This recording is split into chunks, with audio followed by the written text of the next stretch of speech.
Mr. Speaker, sir, I rise to speak on His Excellency, the President of Fiji's eloquent, inspiring, and forward-looking speech to mark the opening of Parliament session for 2021-2022. Mr. Speaker, sir, let me join my colleagues in congratulating His Excellency on his appointment to the high office.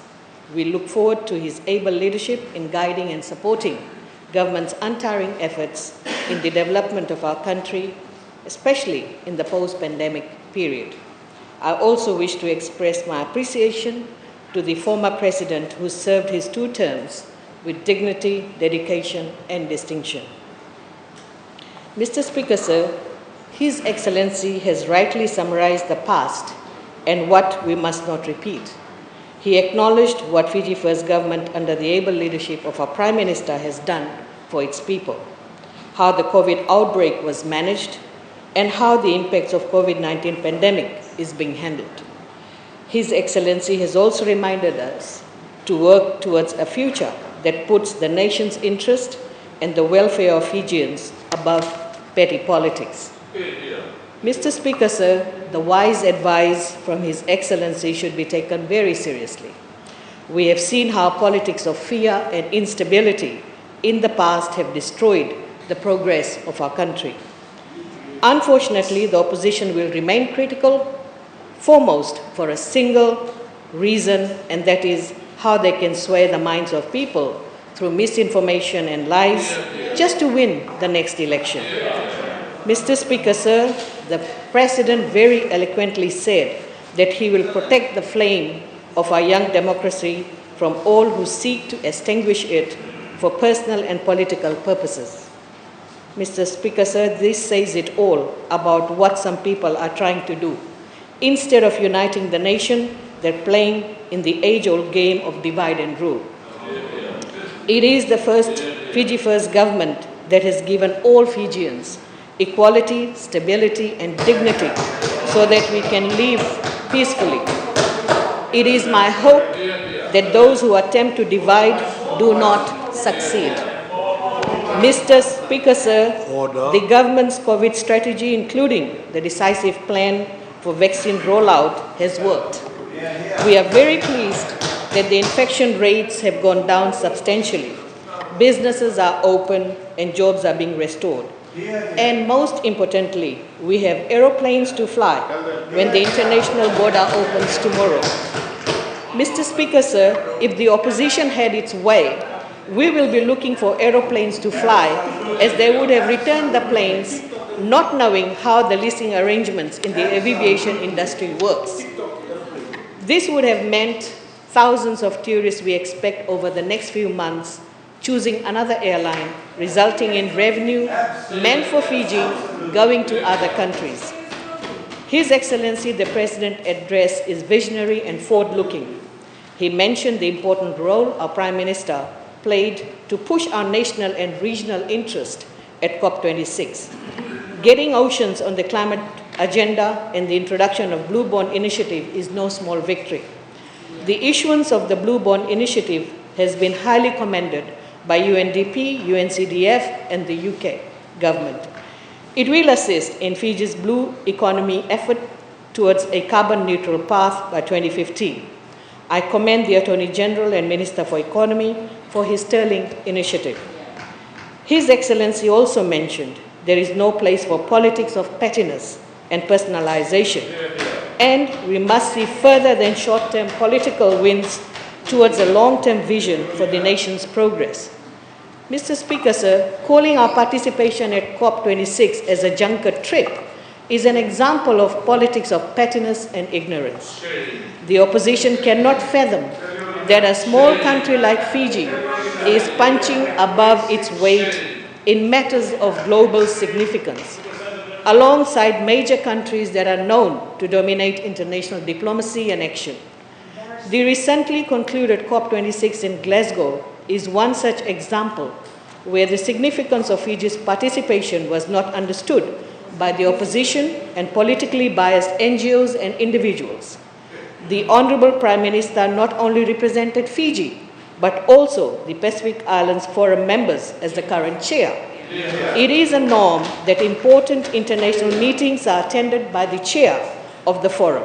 Let's not forget that our Honorable Prime Minister was also the past chair of COP23. Mr. Speaker, sir, similarly, the Honorable Attorney General, in his capacity as Fiji's Minister for Climate Change and appointed champion on ocean climate nexus and climate finance for the region, had to be at the negotiating table. Mr. Speaker, sir, the critics said the trip was a waste of taxpayers' money. This backfired when they came to know that Fiji delegation was funded by donors. Immediately they changed their tune and asked the government to be transparent and accountable and to present a report on the use of every dollar of donor funds. Similar sentiments were expressed by the leader of opposition, asking for the report to be presented in the parliament. Mr. Speaker, sir, don't they know that any funds received by the government is audited by the Office of Auditor General and the report is presented in the parliament? So what was the point of asking the obvious? Mr. Speaker, sir, once again, this is a good example of politics of pettiness, which are also called cheap politics. Yesterday, I heard opposition members speaking on climate change, and I wonder whether they even understand the impact of climate change on the lives and livelihoods of our people and our education system. Ask the people of Narikoso village, who were recently relocated to higher grounds. Mr. Kelepi Saukitonga, who is the chairman of Narikoso Development, said, and I quote, "It has been 1 year now, and we can boldly testify that we feel at peace, knowing that we do not have to worry about the rising sea level coming right into our homes," unquote. Mr. Speaker, sir, there are 40 such villages that the government has identified for relocation. Despite contributing least towards climate change, we continue to face the ferocity of rising sea levels, coastal erosion, intense form of surges, and flooding. There is no shame, and I repeat again, there is no shame in asking high emitters to pay for the climate mitigation and adaptation in small island states like Fiji. Mr. Speaker, sir, the Fiji First government has been relentlessly making continuous investment in building a resilient nation. Amongst many other things that the government is doing, it has channeled significant funds towards improving schools for the benefit of our students. Since TC Winston in 2016, the government has invested in excess of $240 million in rebuilding and repairing schools damaged by cyclones. By building back better and with cyclone resilience in mind, we will have less disruption to schooling, which in turn will reduce learning loss. Mr. Speaker, sir, I am pleased to inform that more schools have been completed, of which one has already been commissioned by the Honorable Prime Minister last Friday, and more schools will be commissioned before the new school year starts. And I thank our development partners for coming on board and helping with the government's initiative. Mr. Speaker, sir, the vision of transforming Fiji has education at its heart. With the commitment to improve quality of life by giving equal opportunities to all Fijians, the Fiji First government introduced reforms in the education sector to benefit parents, students, teachers, employees, and the school committees. Free education grants have been provided, infrastructure of schools being improved, and schools are resourced with items such as computers, science models, library books, charts, PMEC items to improve teaching and learning. Mr. Speaker, sir, my recent discussion with the school committees revealed their struggle in the past to pay 20% salary for grant-in-aid teachers and to maintain school infrastructure. For example, Nawai Secondary School had to sell a portion of the land in those days to pay teachers' salary. We have come a long way with the bold vision set by the Fiji First government to ease financial burden from the communities to run community-owned schools. As part of the reform, this government increased salaries of teachers and post holders twice in the past 7 years, and also started paying ECE teachers teaching 5-year-olds. Mr. Speaker, sir, the free tuition fee, bus fare assistance, free textbooks, topper scholarship, TELS, have reduced financial pressure on our parents and guardians, effectively putting more money in their pockets. The government's investment is substantial to provide equal opportunities to all Fijians, regardless of gender, race, ethnicity, socioeconomic status, or geographic location. Mr. Speaker, sir, I now want to focus on another very important message by His Excellency, the importance of merit-based recruitment. He stressed, and I quote, "Without merit-based selection, our companies, our civil service, and even our government would serve the interests of privileged few rather than serve the Fijian people," unquote. Mr. Speaker, sir, this government will follow merit-based recruitment to ensure quality education is not compromised. Having said this, I do want to reiterate that the revised process of appointment is for new recruitment to fill currently vacant posts. Teachers who are in the system need not worry about this unless, of course, they apply for a higher position within the ministry. Mr. Speaker, sir, I want to comment on misinformation and smear campaign by the opposition and the teacher unions. They have spread misinformation that I have not acknowledged our hardworking teachers. On the contrary, I have always praised the work of the teachers, head of schools, and school committees for their dedication and commitment to education. This is another example of politics of pettiness. Mr. Speaker, sir, I have said repeatedly and reiterate here, we are grateful and praise the majority of teachers who have made all effort to keep their qualification and registration up to date. We praise all teachers who have gone out of their way to assist students, especially during COVID-19. Also thank teachers for assisting Ministry of Health during COVID outbreak. Our concern is with small percentage of teachers who have failed to keep their qualification and registration up to date. Mr. Speaker, sir, we want the best for our students. There are around 1,000 teachers teaching with limited authority to teach who need to upgrade their qualification, a practice seen in Australia and New Zealand as well. These teachers do not have teacher training qualification. In fact, the Teachers Registration Board reported that some of these teachers have not upgraded their qualifications since 2009. Mr. Speaker, sir, it is equally disappointing to note that around 538 teachers did not bother to renew their teacher registration certificates as reported by the teacher registration body. Mr. Speaker, sir, our children deserve the best. It is all about our children. They are the future. Are the opposition and unions encouraging unqualified teachers in our classroom? Do they want to compromise the future of our children for what they think will get them quick votes? Mr. Speaker, sir, I wish to inform teachers with teaching certificates from Nasinu Teachers College, Lautoka Teachers College, and Fiji College of Advanced Education that their certificates are recognized in the remuneration policy. However, it is important for these teachers to understand that we live in a competitive world and the recruitment and promotion of teachers will be based on OMRS. Mr. Speaker, sir, majority of our teachers are fully qualified with education units and practicum. One cannot be a teacher if they have not done education units and classroom assessment, or what we call practicum. A degree alone without education and practicum does not make a person a qualified teacher. Just like a lawyer, LLB will not qualify a person to practice law unless he or she does PDLP. Even a person with an MBBS degree cannot practice medicine without internship or training in a hospital. Teachers also need training in a classroom assessed by teacher trainers. Mr. Speaker, sir, one may argue that in the past, they were taught by teachers with certificates, but did they know that these teachers were regularly assessed by visiting teachers? In those days, very few could afford university education, unlike now. Thanks to the Fiji First government that made in-service scholarship, TELS, and Topper scheme available to our teachers can study, so that our teachers can study full-time or through distance education. Mr. Speaker, sir, my ministry values teachers who have been continuously improving their qualification. Just like any other professional fraternity, knowledge is evolving continuously. In teaching, IT skill has become important for teachers to be on par with students who are tech savvy.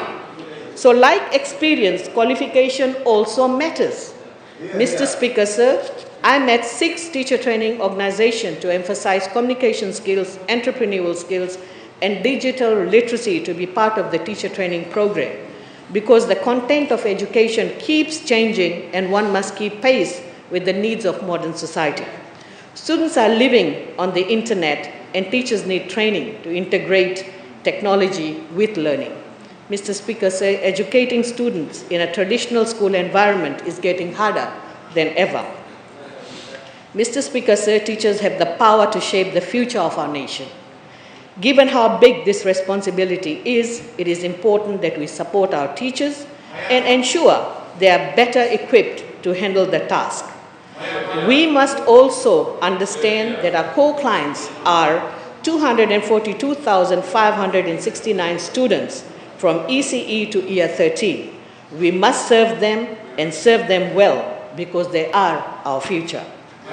Mr. Speaker, sir, now let me turn to the comments made by the opposition.